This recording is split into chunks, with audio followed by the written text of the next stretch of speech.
really make sure that HASTAC keeps running. We're now, as you know, half at the administration is half at the Graduate Center CUNY and half at Arizona State. Are any of the Liz Grumback from Arizona State, Jackie I think is and Jackie Wernemont is the new co-director. So those are big institutional connections, but it doesn't work unless lots of people contribute. And Julie's one of our hidden superstars from the beginning, and so I'm really looking forward to the conversation we're having together. Also, you all have pencils that change color in your hands and note cards, and we're going to be doing an interactive thing with that at the end of our conversation. I am bequeathing Gentry Sayers the spirit of Irma. No. The spirit of Irma, not the reality of Irma. The disruptive, creative, chaotic force. I am just bringing up the slides for Kathy's session, and I am handing it over to Julie and Kathy. So there are only 3 PowerPoint slides now, and they're evocative. This has a title slide. There's 2 others. They're evocative. First one. Yeah. Did it go? No, it'll reappear. There we go. This is an art installation by a recent MacArthur winner, the computer scientist and artist Trevor Paglen. It's called 4 Clouds, and I'm going to read his description. The 4 skyscrapes shown here are overlaid with strokes and lines that show what 4 different computer vision algorithms are seeing in the images. The algorithms are looking for unique key points, areas of interest, and are attempting to simplify the underlying photograph into a series of sections. The algorithms shown here are used in simplified object recognition contexts and in technologies such as art, guided missiles, autonomous surveillance systems, and 3D modeling. What I think this shows quite brilliantly is how we see is changed by the algorithms of our lives. I also think it's changed by our culture, the lens through which we see, and certainly by education and our role in education as educators is, sometimes for good, sometimes for ill, helping people see possibilities, or like these algorithms, sometimes screening out possibilities and filtering some of the most precious things that our students have to offer us. So one of the arguments in the new education is that we need a student-centered education that reverses many of the tendencies of 19th century education, which limit what we see, and for a specific historical reason. I won't say any more than that. And Julie, did you want to talk about the clouds? I just wanted to mention a thing. When Kathy proposed that we have a conversation, and we were trying to think about having a very minimalist approach to slides so that we could actually talk with each other and with everybody here, I thought that these were really wonderfully, you said they were evocative, wonderfully inviting, because the clouds invite us to think about how we see, how we imagine the world. And then did you want to show the next one? The next one is simply a pathway, because I think one of the best parts of education should be not only showing how we see, but to think about what we do. Not just how we learn, but how we apply that learning in the world. And especially in terms of the pathway as a long metaphor for education. I think education can either be a stumbling block, some way of policing our students and limiting them, some way of telling them how to keep their place in the world, whatever that is, how to parade our own expertise as something hierarchical and above that is designed to oppress and suppress, or to provide opportunities as teachers, as researchers, as co-learners in the world, as what somebody in the last session said, we're all scholars, and scholars should be a self-identifying term, that anybody who's dedicated to something should be able to self-identify as a scholar. What does that mean in our classrooms? Yeah, I think you put it so well. You know, how do we act? How do we do what we do? And so what I think about this book that's so important, by the way, there is plenty of time for holiday gift giving. So, so here's what it looks like, and it beams at you, so you're in plenty of time. I'm just the support player here, actually. I'm here to help us have a conversation with Kathy, though as a senior person, I'm very relieved to know I haven't ossified. Thank you. but So I'd like to raise a number of questions that come to my mind that get at this, both how do we imagine possible worlds, and then how do we actually act to realize them, make them happen? So the first of the questions I was thinking it would be useful to hear Kathy talk to us about as she was putting her book together is the benchmark for her book is 1869. It's the publication by Charles Eliot of a manifesto in the Atlantic Monthly. He imagined a possible world at that time. And it was not only his imagination, but a period extending from 1860 to 1925, which, as you say, established a zeitgeist. It really established something that cut through 20th century education into this day. So could you talk to us a bit more about what that possible world was he was imagining and what he did to try to realize it? Thank you. So first I want to tell a little bit of Eliot's biography. He was a Harvard-educated professor at Harvard, teaching theoretical chemistry and math at a time when your salary didn't pay for your living expenses. It was assumed you had a private income. No Harvard professor could live on a Harvard salary. And in the panic of 1857, this young assistant professor who thought he was going to spend his life being thinking great thoughts, found out one day that his father lost the entire vast Eliot family fortune in the panic of 1857, which was the world's first financial collapse. The rest of the world blamed the collapse of 1857 on American bad education, that America was becoming very powerful as an innovator and technology spreader, designer, very powerful financially, and had a terrible system of education, the Puritan College, where you had to know a lot about Thucydides to get in, and you knew a lot about Thucydides when you got out, and it prepared you to be, by design, a minister. It did not help you for it. So here's America that has this huge financial role and technological role in the world, not so different than now, and an education system that was training its elite to be ministers. Eliot loses all his money. He goes off to Europe for 2 years to study a better system, the Humboldtian University of Europe, comes back and in 1869 writes a scathing indictment of American higher education called The New Education. The New Education goes over 2 volumes of the Atlantic Monthly, becomes this bestseller, everybody's talking about it. And Harvard at the time had gone through 3 presidents in a very quick succession. They were in trouble, and astonishingly asked Eliot if he would be the president. He was 35 years old, 34 when he was asked, 35 when he took, the youngest president in Harvard's history. And Eliot and his peers, starting in 1869 when he was inaugurated, remade everything about higher education at the time. Everything from, these are things that are familiar to all of us, credit hours, grades, majors, minors, distribution requirements, merit exams. They adopted statistics. They and metrics and output metrics for education. They adopted the idea of F for failure in a class. Before that, you passed, but you weren't a failure. They adopted ideas. They created society. They created the accreditation boards that judged what was happening at every school, including the new community colleges and the land-grant universities, by the standards set at Harvard. Right? So a wealthy institution for America's most elite was being used to set up colleges at my old university where I used to teach, Michigan State University, Penn State, land-grant universities all over the country, at the HBCUs, the historically black colleges and universities set up under Jim Crow, and at community colleges. So tremendous power all the way down of an infrastructure of change. At the same time, they also started creating things like the American Bar Association, the American Psychological Association, the Modern Language Association, the American Historical Association, the American Psychiatric Association.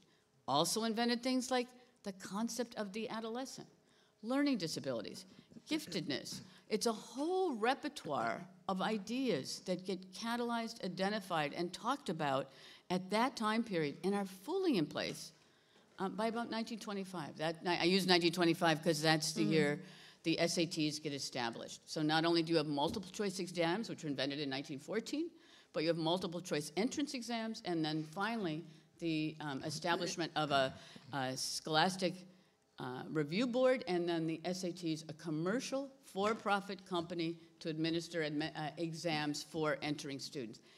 These are really new kinds of concepts that are happening at this time. And it's hard for us to see that because that's the world that's what we have. Right? People who say education hasn't changed in 2,000 years since Socrates walked around the academy know nothing about the history of higher education.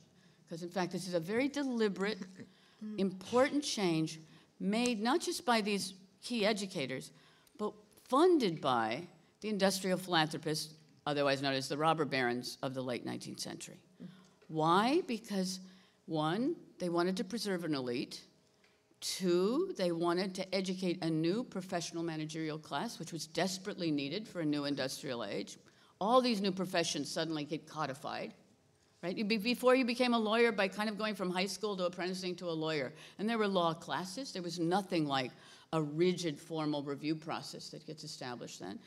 Three, Eliot and his friends were incredible believers in racial supremacy. Eliot was obsessed with white Anglo-Saxon Protestants marrying Catholics or Jews, especially Italians, Jews, Eastern European, especially Poles, and Irish, and who did I leave that? Oh, and Jews, right? Yeah. The big theorists that they're interested in, Francis Galton, the inventor of modern statistics, the bell curve, standard deviation, a eugenicist who believed English aristocrats should be paid to reproduce, something that just came up this week in, was it the Minnesota legislator that's, or Wisconsin, that says rich white women should be paid to reproduce. We need more white people.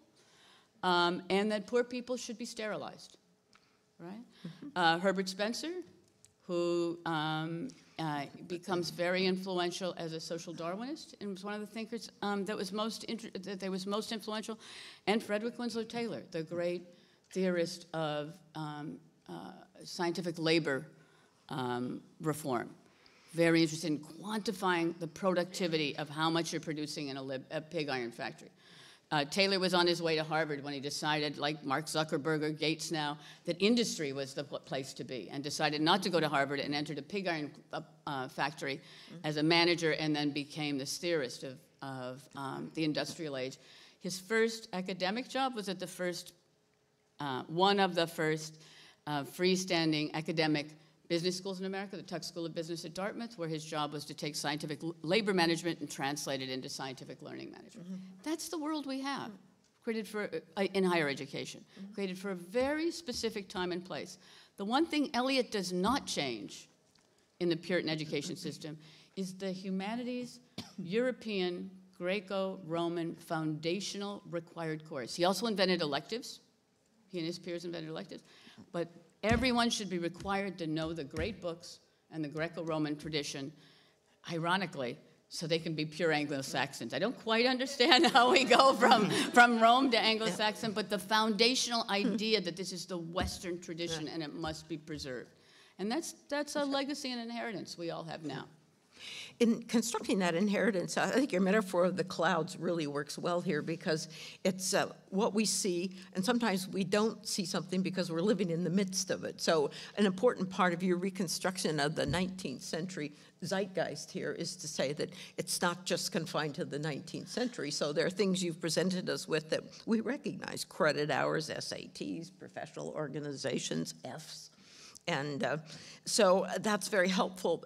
You also, though, as you transport us into the 20th century, talk about a litany of ills, a litany of challenges we're facing today. So if he was imagining Eliot a possible world and his colleagues at the time, what are some of the imperatives, from that litany of ills that we're facing today, that give us all the more sometimes alarming and certainly pressing needs that we need to respond to? I mean, you talk about a lot of things. You talk about the changing nature of work, but you also talk about a lot of negative trends that we're seeing today. Right, thank you. If you could elaborate on that. Yeah.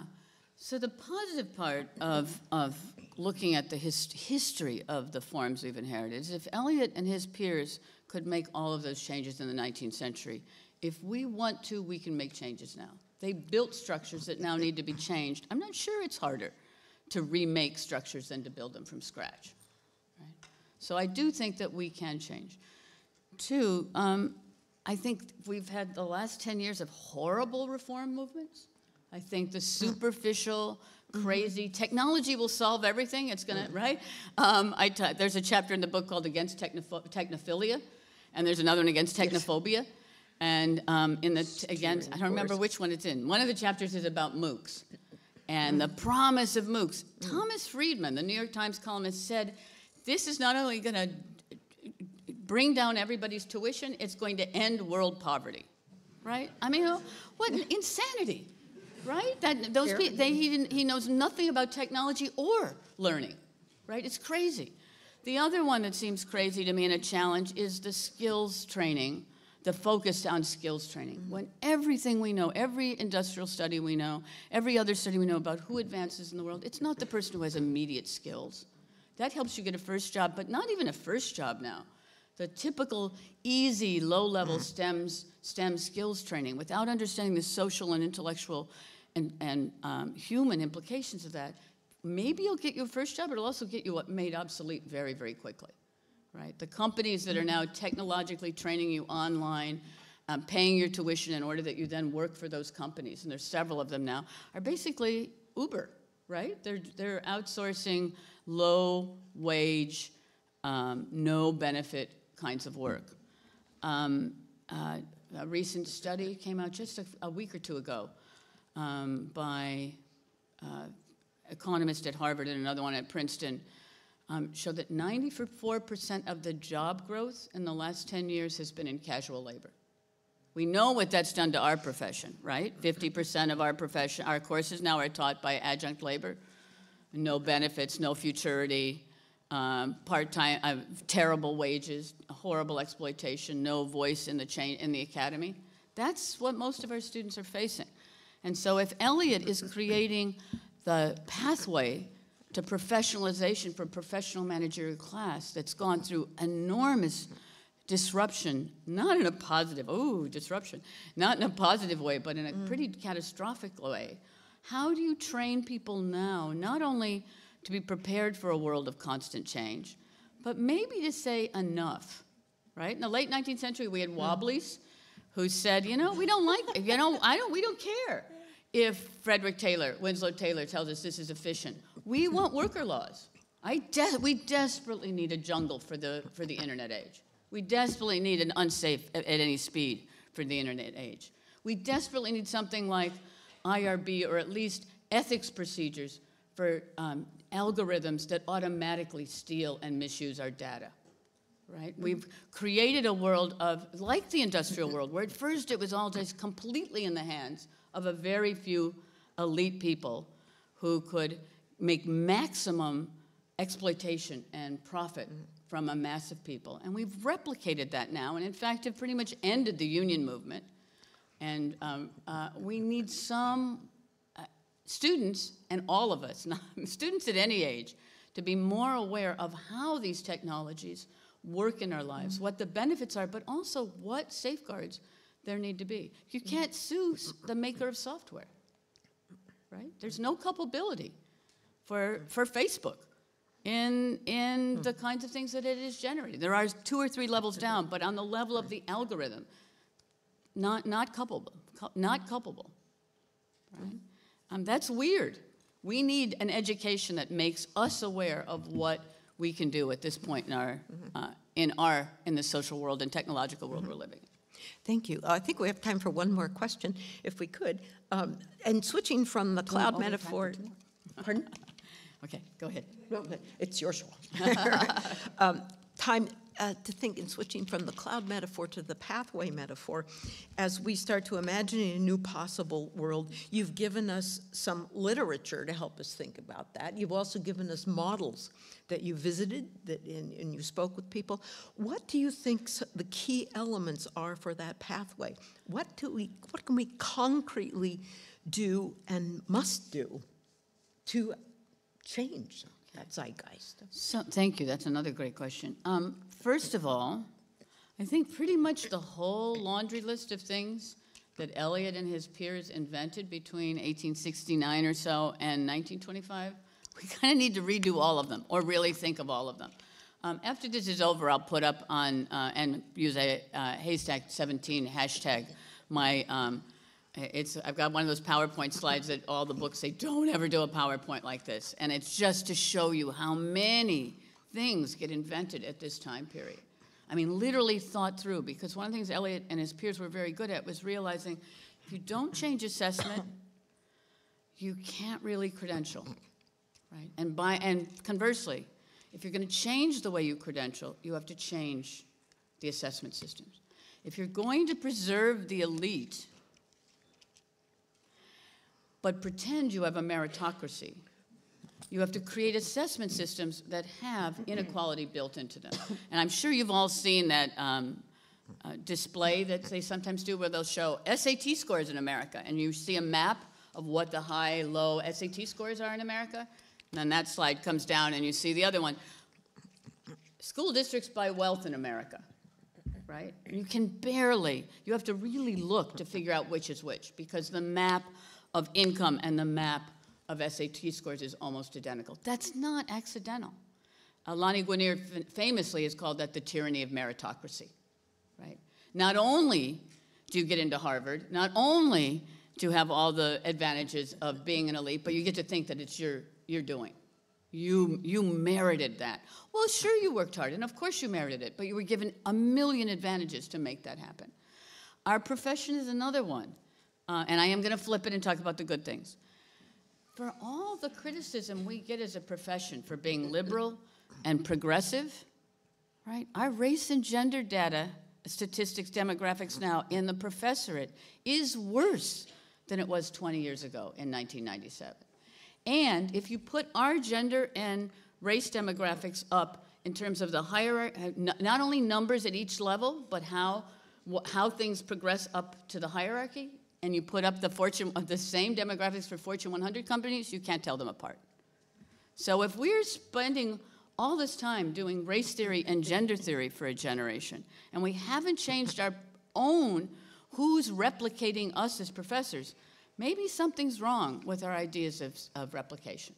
I personally think, and this is also in Eliot's world, the division of research versus teaching, and it is a versus, right? He did not feel, he also was head of the Committee of 10, which set up K through 12 requirements across the country, and felt that learning how to learn, teaching teachers the science of learning was very important, crucially important, until you got to college. Right? Once you were talking about college, you should not teach college teachers how to teach, because college students were supposed to be an elite who learned exactly from the lessons of the master, who learned expertise by watching an expert who did research, right? So it's a process of constant emulation. Right? Not everybody liked that at the time, right? There's Maria Montessori and John Dewey who are fighting, and W.E.B. Du Bois, famously, who are fighting that right from the beginning and saying we need more egalitarian classrooms. One of the things that all the models in the book that I found, so I know this sounds very grim. I'm actually a very optimistic person, so each part of the book also ends with people that are doing amazing things to change these systems. Some of them take tremendous courage because they're taking reputation.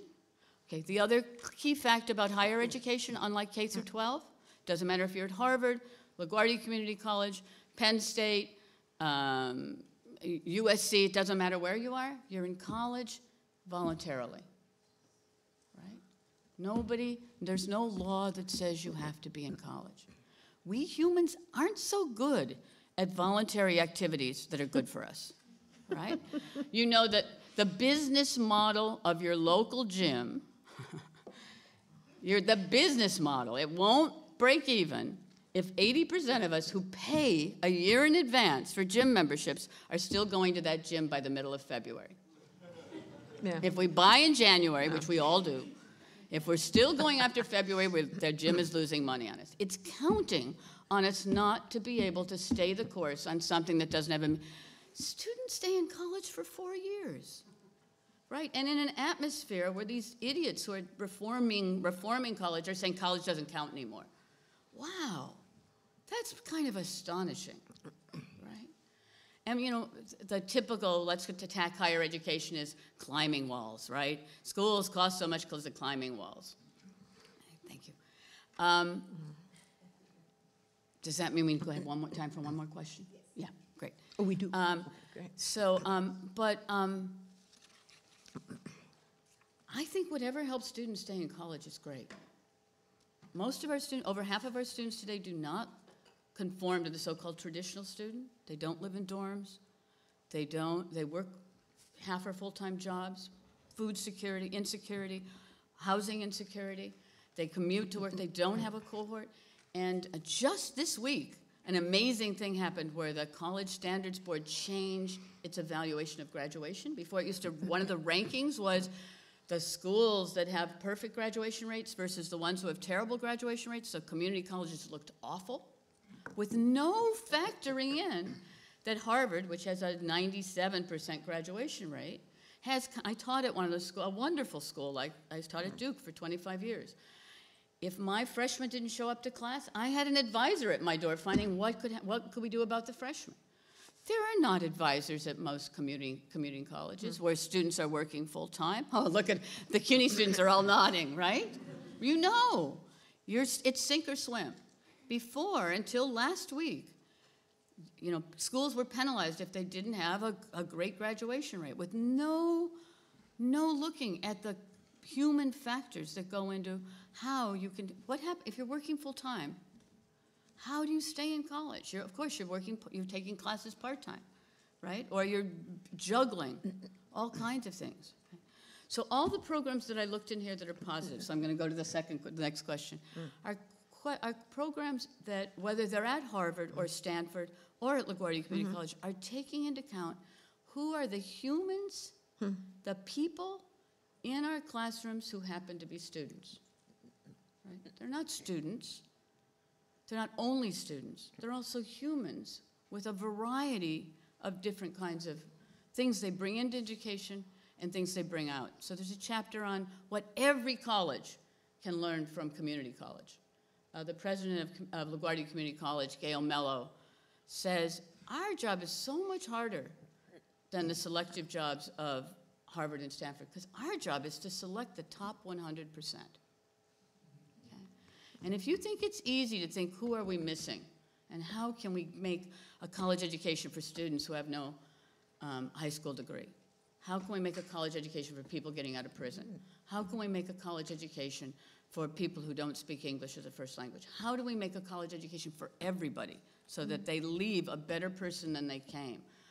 Talk about a challenge, right? How to make a college education from somebody who went to Phillips Exeter and doesn't have to work, and lives in a nice dorm surrounded by brilliance everywhere. That's a different proposition than how do you make an education for somebody who's working a full and a part-time job, who does not have bandwidth in their house. 60% of our CUNY students do not have any access to bandwidth at home, don't have laptops at home. How do you teach those students? And all of the programs I profile are ones that come up with really smart ways, at whatever their world is, of understanding who their students are, but asking complex questions about how the world ties together. So they're not going to the old disciplines and the old departments anymore, but in fact looking at a world of connected learning, which, is it my turn to ask Julie a question now? Not quite. Okay, so you get to ask me another question, then I get to ask you a question. Okay. Well, thank you. You've presented many models of change in your book, really powerful examples of change. I've spent much of my career involved in educational and research innovation and trying to actually change things. I'm not the only one. A lot of faculty and administrators have been working for a very long time. So why are you confident that we are now, it's a phrase you use in the book that I really like, that we are now at a tipping point for change? And it reminds me of your interview of Randy Bass at Georgetown when he asked, well, what forms of higher education are only possible now? So you and I have spoken about this informally too. How do we get from these glorious pockets of change into actually making them not the exception, but the rule. And as you think about the examples in your book, what also have you been hearing in the last 2 days at this conference that gives you hope? We are at a tipping point. So I actually don't know any university, and maybe you could give us examples in the Q&A period, but I don't know any university where there isn't something exciting happening somewhere. And usually it's lots of exciting, but it's usually around the periphery. It's not typically in the departments by which universities are ranked, in the disciplines by which they're ranked, in the professional schools by which we're ranked, but often in programs that happen between and around and all the different crevices and are also about connection. But one thing that's been, that made me hopeful in talking to people was how many people, I tried to give an example of like Midwestern small school in STEM that's doing exciting things, liberal arts college in the South, so I'm trying to find models, but also I could have had thousands of models. And interestingly, since the book has come out, I now hear from minimum 4 or 5 people a day. And it could be the former 20-year assistant dean at Columbia who's leading the American Bar Association's transforming the legal profession, or the equivalent person from the American Medical Association, AMA, or the person from the Modern Language Association, or the history program, which has I'm forgetting the name of it. Yale History has just done pretty amazing things with its history degree, and it's part of 123 schools that AHA talk about, which is something like changing the discipline. But I think there's a will. I think the recent election has made people very, very aware that we have to take more control of technology and really think about what that is, that there's a kind of a citizens' empowerment at the same time that things are horrific at state governments all over. Many of the I'm from Chicago. It breaks my heart every day to see what's happening in Wisconsin, which was the dream school of every Chicago kid that aspired to go to a public university. Illinois was as well, but it's upstate news anyway. It's a great, great university, and to see what's happening to that university is heartbreaking. But in some ways, uncouple. That is horrific. Full stop. Faculty are also more and more uniting and trying to think about other things that can be done and other ways we can be done. And I think there's a world of people out there that are thinking, if we don't do something now, we've got this political system down the tubes from now on, that we have to take political, social action. Also, I don't remember the name of it, but the organization that sponsors mental health facilities in colleges and accredits them says the number of visits to mental health facilities has gone up 34% in the last 5 years, as has depression, schizophrenic episodes, suicide. We're seeing that. We can't keep doing. I think the regime of testing for K through 12, and that we are the gatekeepers of. Right? What college doesn't brag? Hampshire College is the only college I know that doesn't brag about its SAT scores. Right? When Hampshire College got rid of the SATs and said we don't want to collect the data, that meant they could no longer be ranked. That's what I mean by interconnected system. They were brave enough to say we don't care if we're not ranked. We're Hampshire. We want to accept the students we do. We will not collect that data. We won't report that data. We don't care if we're never ranked again. And it's been a great success for them. Great success. But that takes courage. But I think we're all realizing we need courage. It's a kind of child abuse, what we're putting kids through now in K through 12 with the standardized summative testing that we know prepares you for more standardized summative testing. Okay. Do I get to change now? So I have here one of the world's authorities on interdisciplinarity, and it just seemed crazy that she's asking me questions, and I don't get to say, Julie, tell us how interdisciplinarity and boundary work and border work might, if not be an answer, be a place of some inspiration, if not optimism, for all of us who are trying to change. I don't think you're at HASTAC unless you're a little quirky, and maybe even a one-off in your department and in your world. Tell us about boundary work and and interdisciplinary? It's a timely question since I've decided to make the subtitle of my next book Beyond Interdisciplinarity. It's time, it's time. And I've become obsessed lately with the notion that we're really all engaged in boundary work. And I especially appreciated what you said in answer to my last question, that there isn't a place in this country where there's not something inspiring and exciting going on. Jerry Gaff from the Association of American Colleges and Universities, which conferred on you the beautiful award, the Boyer Award, for the work you've done. Jerry Gaff says it's really regrettable that there's so much criticism of the faculty when, in fact, it's a very hard-working lot. And I think what's really striking today is that it's not just about crossing disciplinary boundaries, but it's about all of the different claims and activities and structures that we go through to try to create change. That is to establish new boundaries, to reformulate the old ones. And HASTAC is a great example of that. You referred to being quirky, a very positive quality.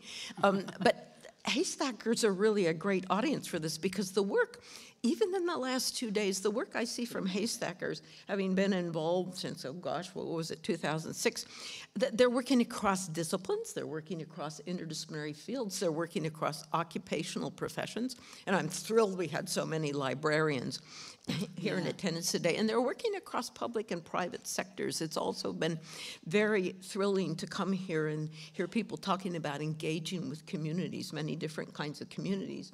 So the challenge for us as boundary workers, which I'd like us to think of ourselves as not just interdisciplinarians, is to create what, in your book, you interview Sha Zin-Wei, who talks about, a challenge for us is to have a, quote, palpable impact.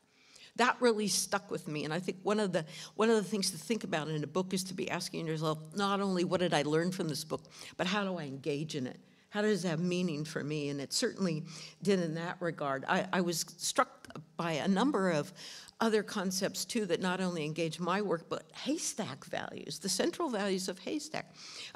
When you talk about, you interviewed Randy Bass and his colleagues at the Red House at Georgetown University. You might want to mention to everybody what that is exactly. But I spent a lot of time looking at institutional change and thinking there are all these great transformative models. There are all these models that demand we simply change the system. We jettison the old one.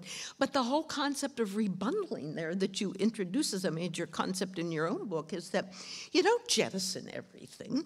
You go in and you find out, you keep what's working, what's great, while shredding those inherited features, that zeitgeist that you were talking about, that legacy, and practices that make it difficult to prepare students for the future.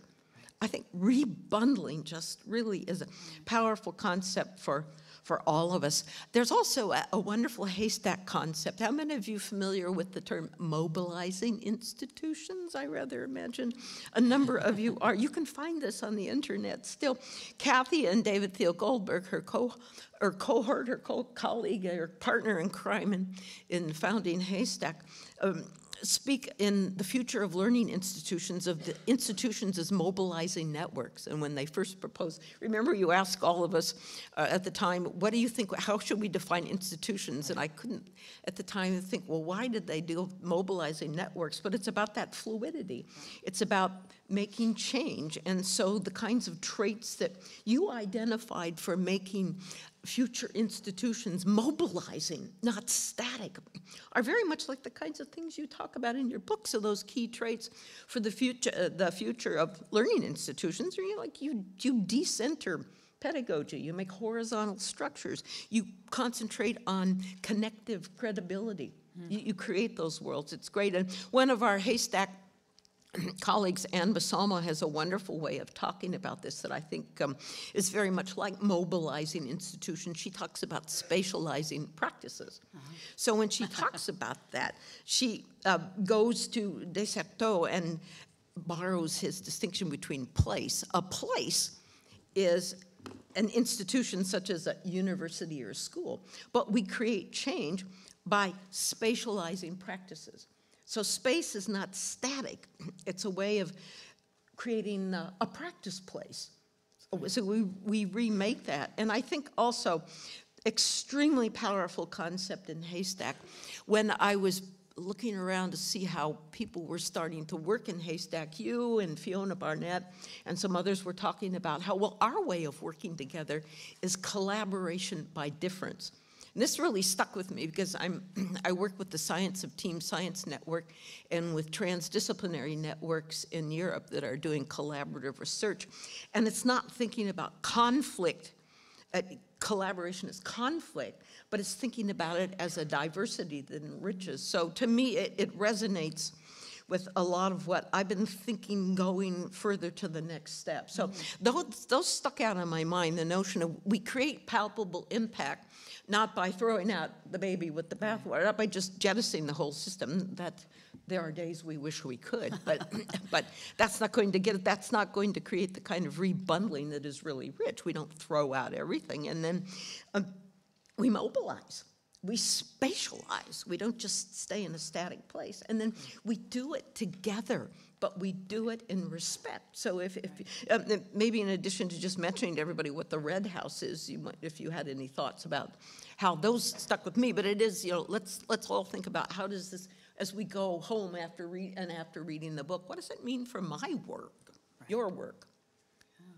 So Red House at Georgetown is this amazing think tank. It's literally a little red house where faculty and administrators and students will take a key problem at the university and spend the year figuring out ways to solve it. And the one that blew me away, they have all kinds of problems they solve. The year, a few years ago when it came out that Georgetown had for a Jesuit institution that is proud of social justice aspects of its university, this horrific thing from its past, like many, many elite universities at the time, it owned slaves. But at one point in its history, when Georgetown was about to go bankrupt, it sold its own slaves into the worst kind of slavery in the deep, deep South, splitting up families. It was controversial at the time. We often think these things weren't controversial in 1832. It was totally controversial, and in fact, the president was removed from his job. He was threatened with excommunication. But somehow in the history of Georgetown, there's now a building named after the two people that were responsible for this, et cetera, and the students were demanding, rightly, that there be some kind of reparation. And the Red House said, okay, instead of it being a top-down solution, we want our students to help us grapple with what can happen here. Those two dorms are now named after two of the slaves who had been sold, who became heroic and were involved in slave rebellions and actually went on to, after abolition, went on to other kinds of careers. But there were many other things that were thought through at the university level with students taking a responsible spearheading role, working with faculty and learning. So what they also were learning is what is possible and what isn't possible with an institution. So they're not just learning an idea, but how you take a theory and a critique. God, we're so poor at this. We're poor at this in the world, and we're poor at this as thinkers. How you take critique and actually turn that into actionable, doable things that you can do in life. What the great theorist Donna Haraway calls staying with the trouble. Right? Not optimism, not pessimism, not pure theory, not just radicalism, but sticking with the trouble and making something work from that trouble, making something happen out of what is troubled, admitting it's troubled, admitting it's a problem, and making something work. Mm-hmm. I think we're ready for the tips. I think we're ready to turn this over to all of you. So one of the things I'm championing in this book, and that we've championed always at HASTAC, and I know there were many sessions that did this, was trying to reverse the order of the people who are on this side of the podium or this side of the classroom, or people on that side of the podium or on that side of the classroom, and have students and audiences and communities work together to think about solutions. The technique we're going to use here is sometimes called Think, Pair, Share. It's something that I've used in audiences as large as 6,000 people. I know faculty who do this. I try to do some kind of interactive exercise every class period. I often do it with this technology of machine-made paper and this technology of a machine-made pencil, both because connectivity is horrible at CUNY, but also because it's not really about the tools and the pipes, it's about learning to interact together. Also, if students write something down on a card first and read it, the shyest students, students with cognitive differences, and if you ask everybody to respond, You don't replicate the gender and racial, we've got lots of data on this, the gender and racial hierarchies that tend to get not only replicated in a classroom, but policed in a classroom or rewarded in a classroom that can be very silencing to some students. So I think the question, we're going to have everybody take 90 seconds. The other thing about these inventory methods is they have to be super fast and low stakes. It doesn't matter, you're just doing what's on the top of your head. Let's start and have everybody just very quickly write down what question you have for us today. What's your burning question, either for us today or from HASTAC? Really quickly, make it legible when you write, because there's going to be another part of this, actually 2 other parts of this. 90 seconds. Really quickly, write down what question do you have, either leaving HASTAC or leaving our session today. What is the question that you're interested in? Okay, 90 seconds. Yes? Pardon me? Sure. Sure, by all means. By all means. Does anyone else need a clean card? Once they start talking, I'll run the mic. Right, perfect. Thank you.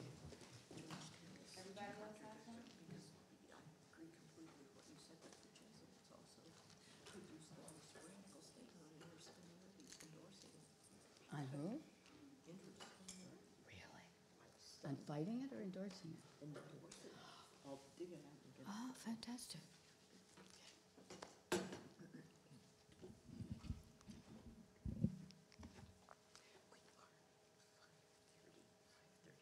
So are we on time? Okay. She started late. That's great.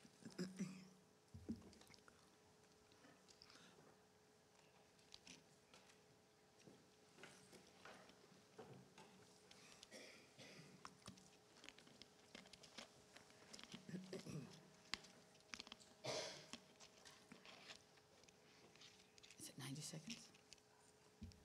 Okay, so that's 90 seconds. You need like 2 more seconds to finish your sentence? Okay, 2 more seconds. but 3, only 2. 5, 10 seconds. You're going to have 10 more seconds.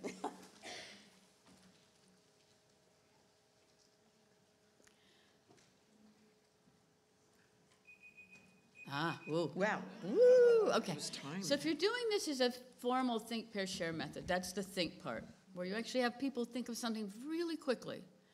Write it down, but write it legibly. The next part is the pair part, and I like to do this in a very formalistic way because sociologists of education tell us that 20% of students graduate from college without ever having said anything in a class unless they've been called on. That just kind of breaks my heart. Right, that you would do that. So this method allows everybody, every class period, to at least be heard. And the way you do it is find somebody who's next to you, and one person reads what they have on their card while the other person doesn't interrupt in any way. You just don't extrapolate, just read or expand, read what's on your card while somebody listens, and then switch. And then after you've done that, but after you've actually heard each other, think about if you were going to put those together and you have a chance, and Bruce is going to run around with a mic and ask a question of the group. How would you put your question? Which question would the 2 of you like to ask together? One of you may have to forfeit a question, or you might have to write a compound question or think about it. This is a great exercise for quick collaboration, right? And when I do this in a class, I have people work with different partners all the time. And it makes collaboration become a muscle. You just learn how you compromise, how you have different ideas and make them come together. But the first part that's really important, one person reads, one person listens, then the other one does. So just find a partner and go through the pair exercise right now. And then we need 90 seconds where you're listening, you're hearing, and then you're coming up with a question. But I think Bruce is going to. at the end, thank you, too, but we could ask them to pass forward. Yeah, the question, and we'll transcribe it. Yeah. Okay, great. So then that'll combine methods because that's the next. Easy part. Thank you so much. Right. Is that in part of the The immediate buzz? Immediate buzz. It always works. It always works. Immediate buzz. They need to do that too at the end of a conference. I know. Just have Yeah, I something think where your they're. idea was great. Yeah. Thank you. You were so good. Your comments on the boundary work were so good. I was feeling pretty flubby, but I thought yours were just fantastic. This has been a conference that stimulated I haven't been able to work on that because I've been doing so many other things. But this conference has given me a chance to really think through now how would I actually pull that off. That's great. It's going to take a while, but yeah. I don't know if Jessica's already doing 90 seconds. I think so. Yeah. Jessica, where? No, it's not 90. What? 90 seconds is a long time. Is it over? Yeah. Oh, you have a much better stopwatch than I do. I know. I usually have done it. Oh, okay, that's 90 seconds. It's time's up. Go. 90 seconds.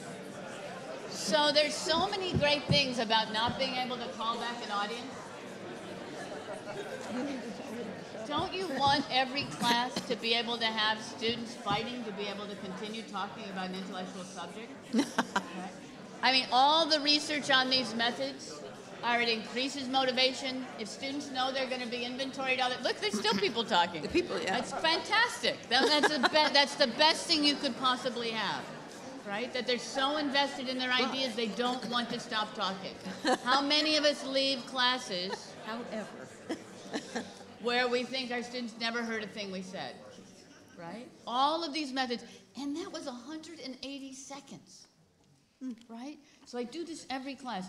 At the end, we're going to ask you to pass up your cards, and we're going to put the cards, we're going to take everything and put it on the Google Doc that's been made for the conference so people can see all the different ideas people came up with.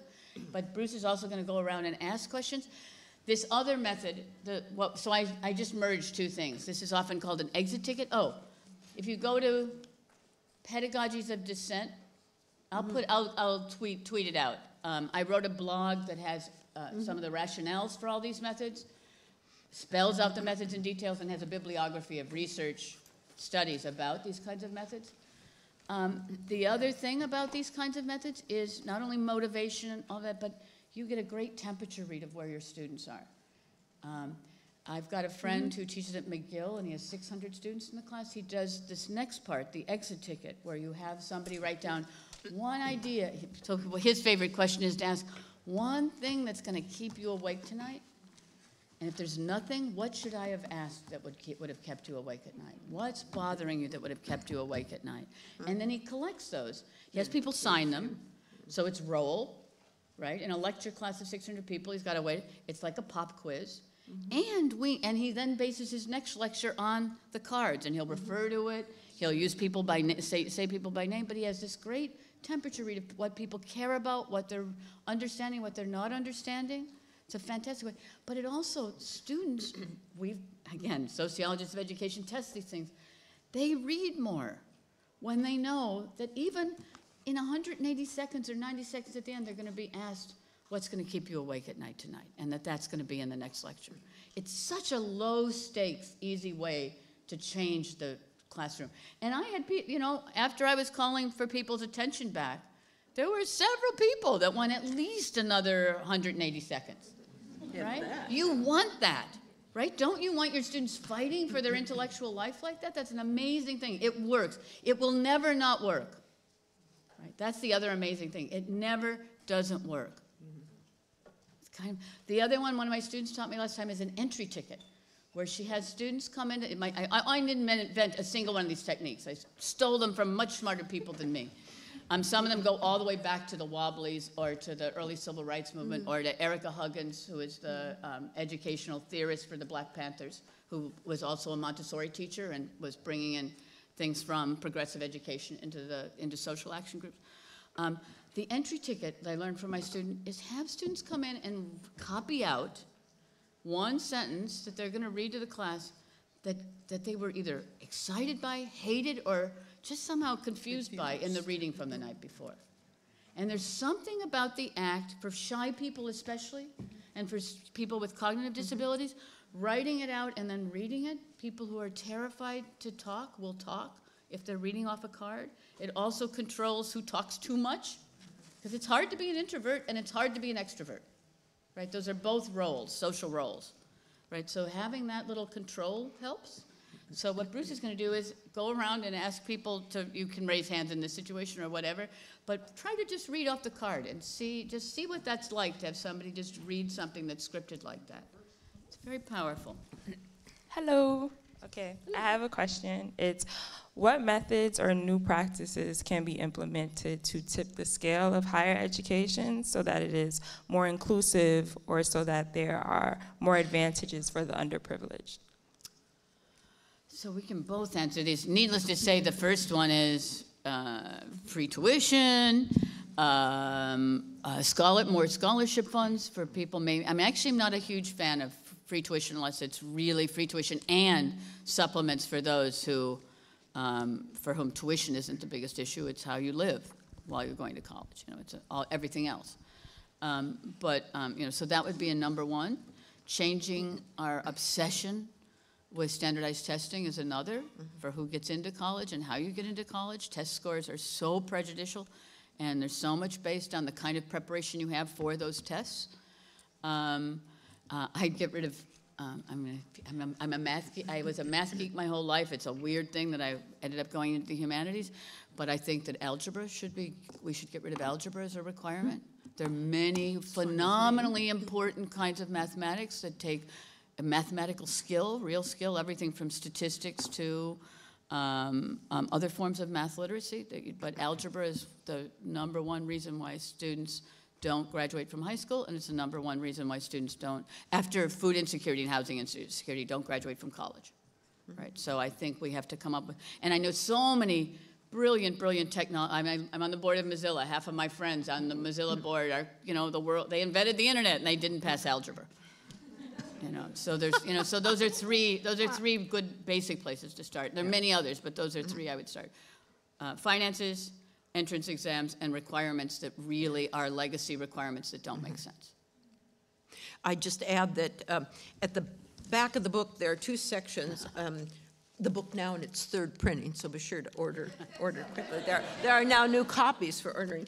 There are two sections that I find, what's interesting about this book is it analyzes a number of complex ideas, but it also has a lot of concrete tips. So there are two sections there, 10 tips for getting the most out of your college experience, which is great to share with students, but also 10 tips for transferring any classroom in order to create an active student-centered learning. And that can happen in any context. I'm thinking also of one of the things you recommend is teaching students to understand the complexity of the world they live in. That can happen in any subject, in any discipline, in any class. So it's not that it can only happen in some circumstances. Also, you talk about teaching students to use their devices, mindful of the human and the social dimensions of technology, because they're all using, there's a widespread use of the devices.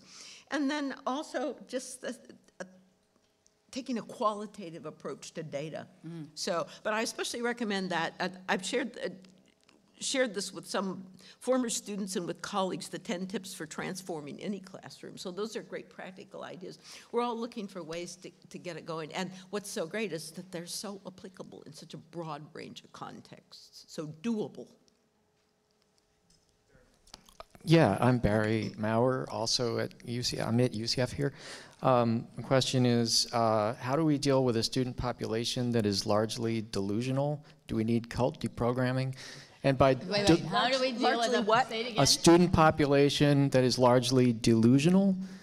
Do we need cult deprogramming? And by delusional, I mean. You mean like deluded? Yes. Yes, so by delusional, I mean they have beliefs held with conviction in the face of overwhelming evidence to the contrary.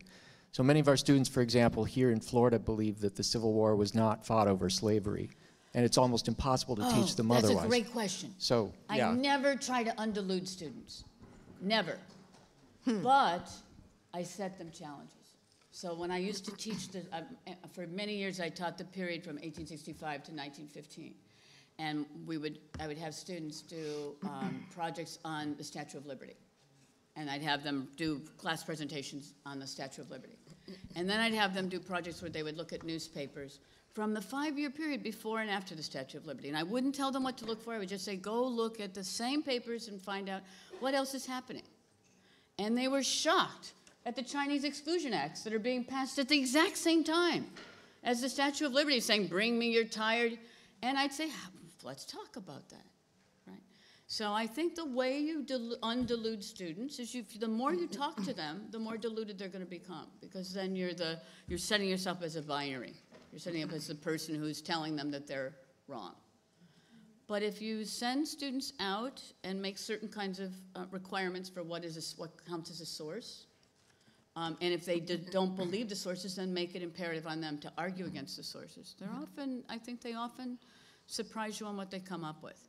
I mean, this is what Freire and every progressive educator from, Montessori and Dewey on and Du Bois on call scaffolding. You scaffold a situation where they have to confront things that may not be true. So, and you keep asking the why question. How does that fit together? How does that fit? Go do some more research on that.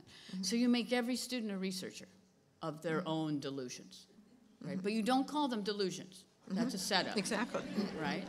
But if you're hearing delusions occur over and over again, we live in a pretty deluded country right now. Sorry, right? It's not kids, right? We didn't inherit. These young people did not make the world that we've given them, right? Why is tuition so high? Because a lot of middle-class people decided for many, many years that they didn't want to pay taxes and voted in people that were going to cut their taxes. Well, then you've got Colorado now, University of Colorado, and it gets 3% of its revenue from the state of Colorado. It wasn't young people that did that. It wasn't young people that sold out the American dream from the GI Bill to the Great Society that made the educational system. It wasn't young people that made the polar ice caps melt.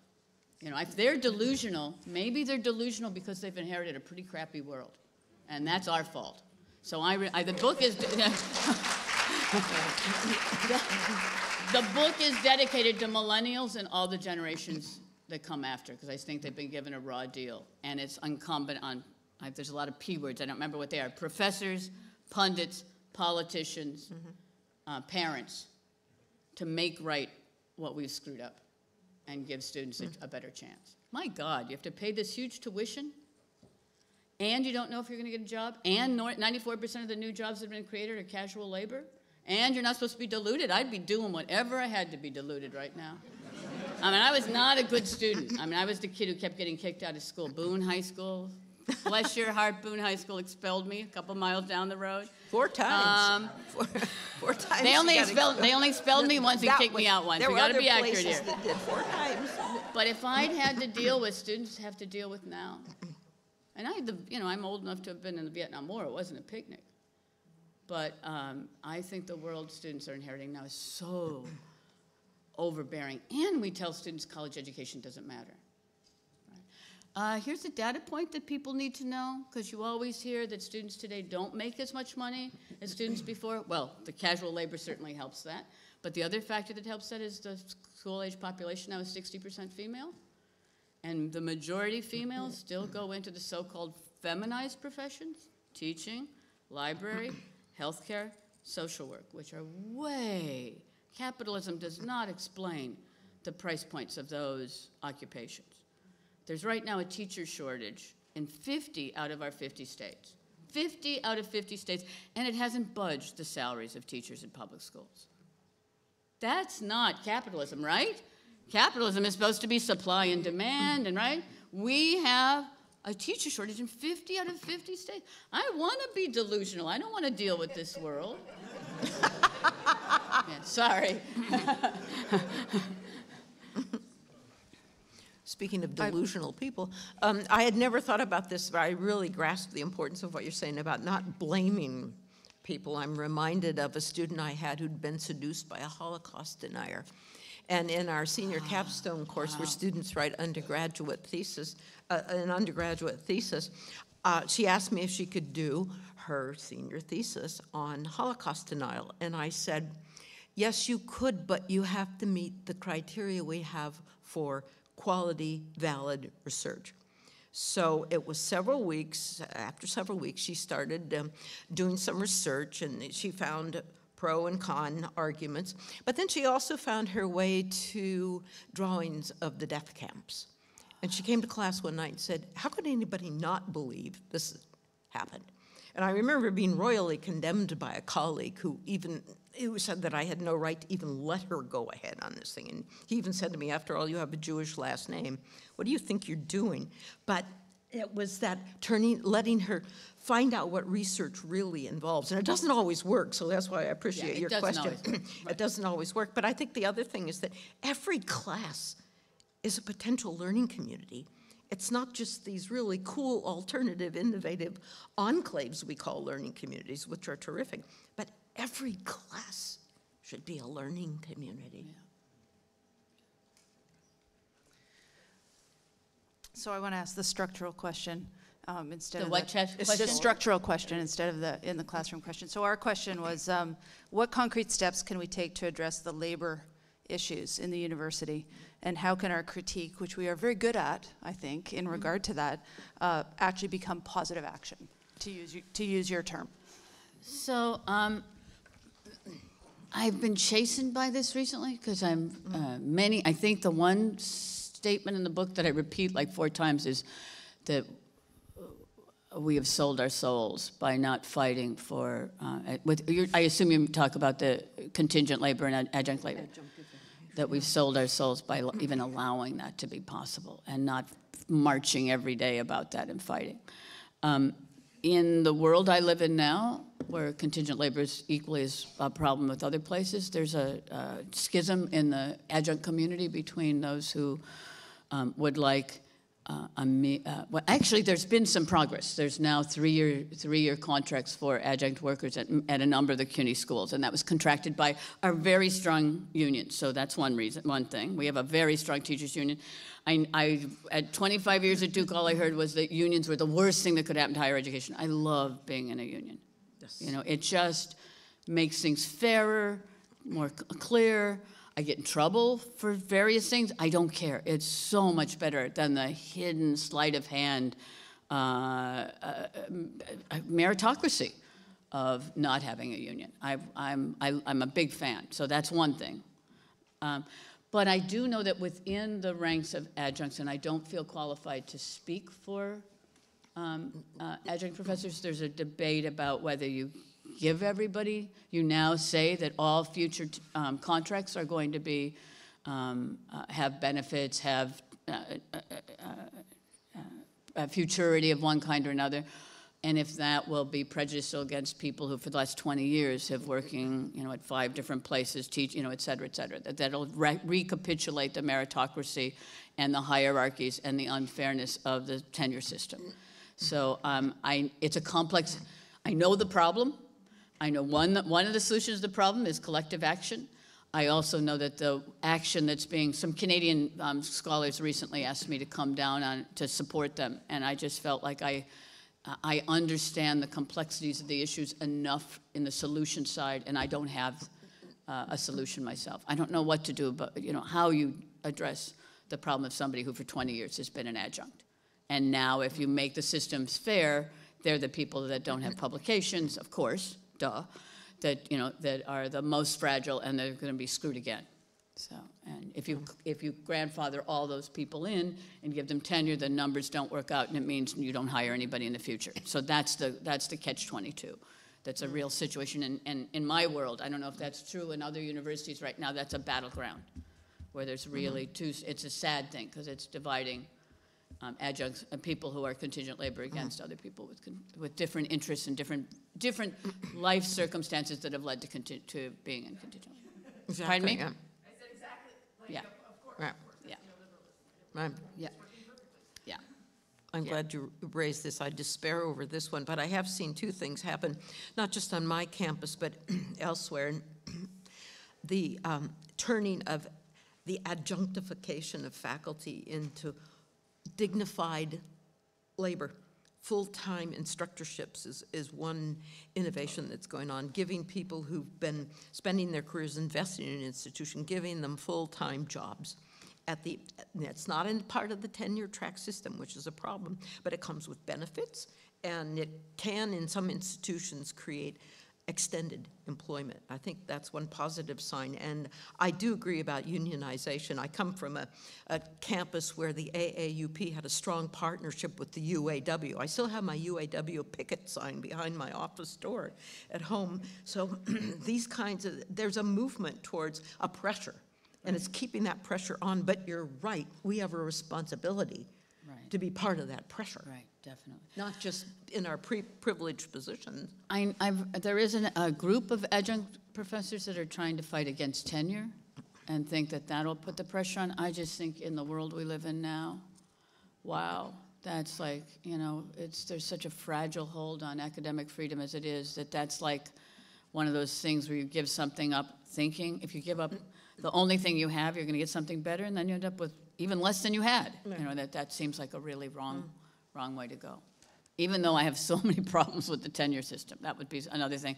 Another Eliot thing. Tenure didn't exist before Charles Eliot.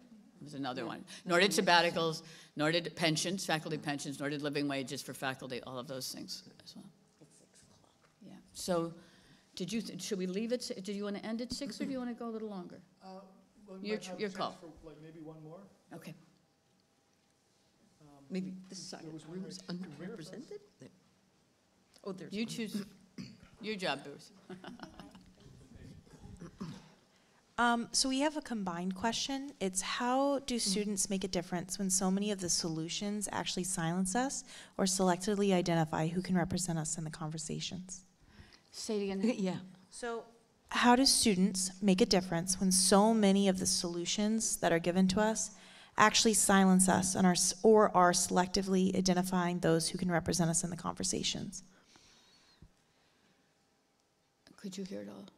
I'm sorry, I didn't get the last The- part. I there's apologize. a blur, you're in a place where there's a kind of a dead space. So, I've got a teacher voice. I can do this. okay, it's better without the mic. Yeah, it is. How do students make a difference when so many of the solutions actually silence us or they selectively identify who can represent us in the conversations? Well, the inventory methods that we're using in this room are old social activist methods. So I do think making sure that everybody has a voice is part of this. Do you have specific solutions in mind that you're thinking of that silence students? Well, we are students. Yes. So basically, when we go to speak out, and even, for example, I teach 4th grade, my institution, if I say something, I am then ostracized. So By faculty or students? by faculty, by the district, as a teacher, we lose our voice. As a student, Oh, are you in public school? Do you teach? Yes, okay. but even as students in an institution, there are those who speak for us, and there are those who are assumed to speak for us instead of looking at our voices. So how do we make a difference? Yes, okay. So this is a hard one, and especially if you're a public school teacher, because I know in some places, for the HASTAC administered the digital media learning competition for 9 years, which was a K through 12. Not only, but much emphasis on K through 12. So I work a lot with teachers, and it just astonishes me how the crap that public school teachers have to deal with these days. I mean, it's terrible. It's inexcusable. Inexcusable. I do think there are ways of organizing before you go public that can be effective, but it often requires finding the people who have a little more power than you do, who are listening and sympathetic to what you do, and doing a lot of covert organizing about strategy, practice, how you're going to voice things, and consequences before you actually go forth. And I think that's true of any kind of organizing. When Tressie McMillan Cottom was saying that she was like me, she was sure that Trump was going to win the election and wanted to go to a Trump rally. But she wasn't stupid enough to go to a Trump rally as an African American, so went with a cadre of white people, and they had a plan for what would happen if they were attacked. They actually had, I think we all need exit plans right now.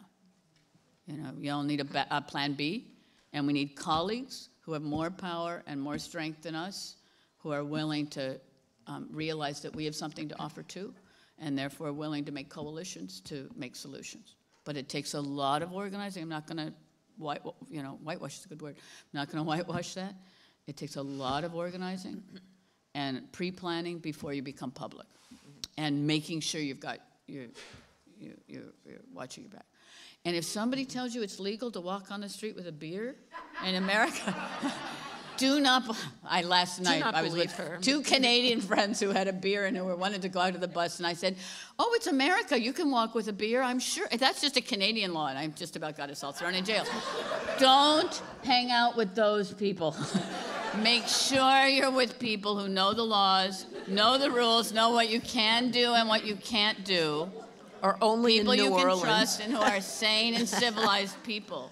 But I mean, I actually think there's a moral to that story. Don't trust me about alcohol since I don't drink. Actually, that's the moral of the story. Don't trust somebody who doesn't drink to tell you rules about alcohol.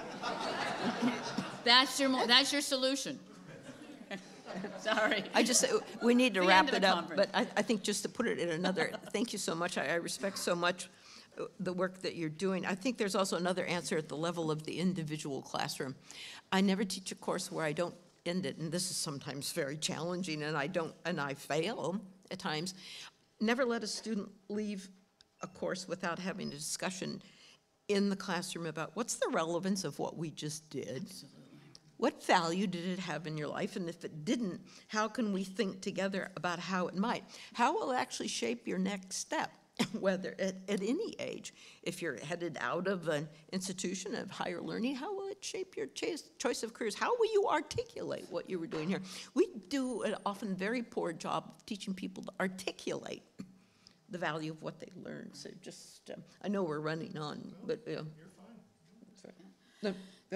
The idea of student-centered learning versus credential-centered learning. Yeah. Credential-centered learning is what you do to get to graduation. Student-centered learning is how that graduation allows you, prepares you for the rest of your life. And that was a beautiful way you said that, Julie. That's exactly. That's great. Can we please thank our wonderful panelists?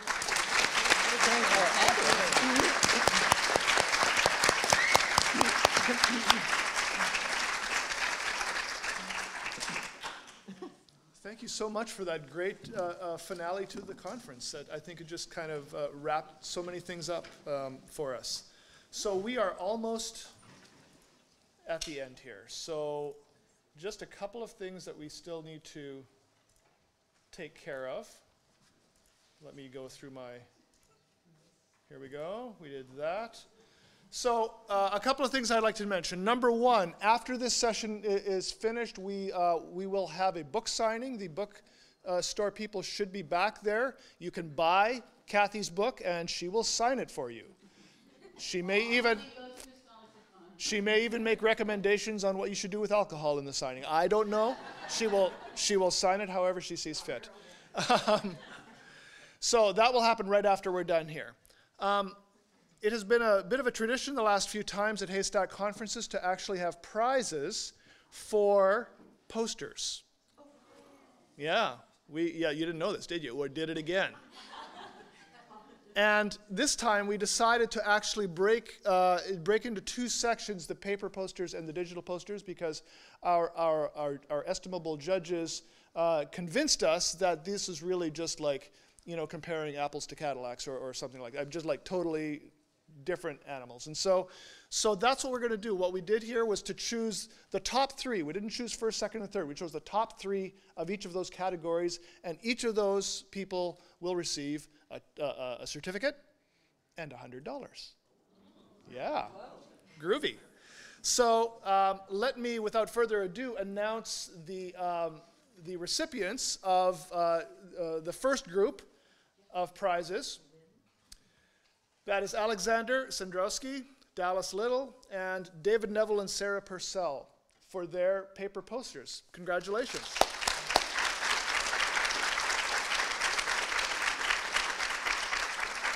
And if you are here, please come and get a certificate. If any of you are here. They are not here, but we will get in touch with them and get them these certificates. And so the other group, the digital posters, here we have it. Drum roll, please. David Cordero, J.D. Swarensky, and Mia Tignor. Congratulations. Do we have any of those people here? Are any of these people here? They're going to hear about this on Twitter, right? All right.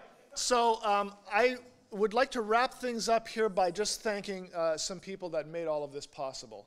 And as you can imagine, it was an undertaking, and we had a lot of people involved. I have to tell you, the Florida Digital Humanities Council and the University of Central Florida were very excited about hosting this conference.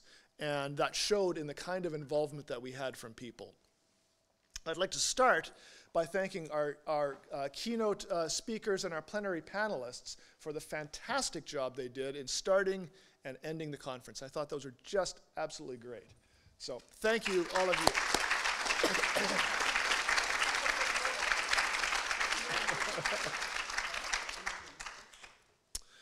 I would like to thank the organizing committees. We had several committees. We had a program committee with the people that you see here. We had a marketing and promotion committee. We had a budget committee. You always have to have a budget committee. We had a delegate experience committee. We're in the land of Disney, and so we call things, delegate experience. That's the kind of terms we use here. And I would like to make a special thank you to, let me put it this way. The first decision I made in this conference was the best one. And that was to ask Amy Giroux to be the managing director. Amy, please stand.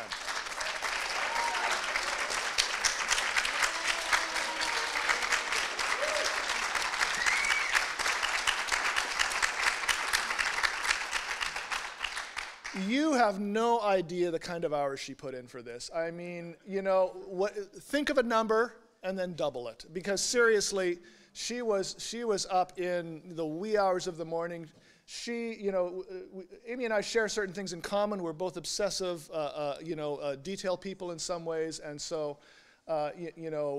even though there were several details that I'm sure some of you noticed in this conference that did not come off perfectly, we admit that. We obsessed over every last one of these, and especially after Irma paid us a visit, and we had to kind of rejig the entire thing and re-detail the entire thing.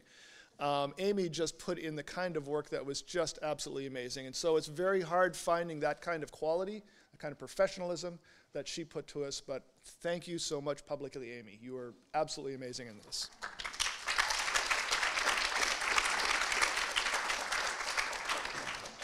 But there were many other people involved as well. We could not have done this without the involvement of many offices at UCF, starting with Dorothy Lohman, who you saw out there taking registrations. She was our contact in continuing ed.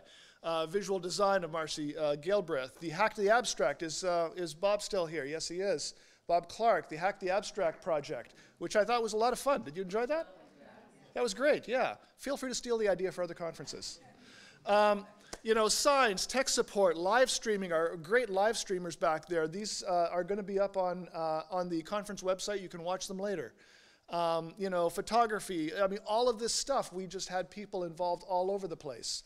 And as I said last night at the banquet, when we had to change everything after the hurricane, we just had the involvement not only of people like this, but in other offices, deans, provosts, all of these people just saying, we want this to happen, it's going to happen, make it happen. So that's why it happened. We had conference volunteers. You saw all sorts of them. Some of them had yellow shirts on, doing everything under the sun. We had session moderators. The lists go on and on here, right? We had proposal reviewers way back in the spring. These were the people who looked through all the proposals and made the suggestions to all of you, and thank you for taking many of their suggestions and improving your project. Florida Digital Humanities Council, consortium, which was the sponsor for all of this, put in a lot of effort in a variety of ways, including being on many of those committees that we just saw, and bringing their people down around from all the Florida schools, and just doing any number of different things like that. Funders and supporters, who I mentioned last evening as well, without whom this would not have been possible, and the material support that we had for this, both from inside UCF and outside, was just absolutely amazing to me. I think we managed to pull more money out of my own college for this than any project I've ever seen from a variety of places. It was really quite amazing, and a testament to how much people wanted you to be here. I want to thank HASTAC and the people we worked with in HASTAC. They were great. You know, Liz, Jackie, Francis, Katina, Kathy, I mean, you know, we were on the Skype or Zoom calls with them every 2 weeks, and they struck exactly the right tone. No nagging. No, why aren't you doing it this way? It was, let's just check in, see where you are. If you need help, we'll help you. And they left us to do this, and it was just the absolute perfect tone. So thank you so much to HASTAC for your collaboration on this. It was wonderful. And so with all of that, Irma and I would like to call this conference to a conclusion. Thank you so much.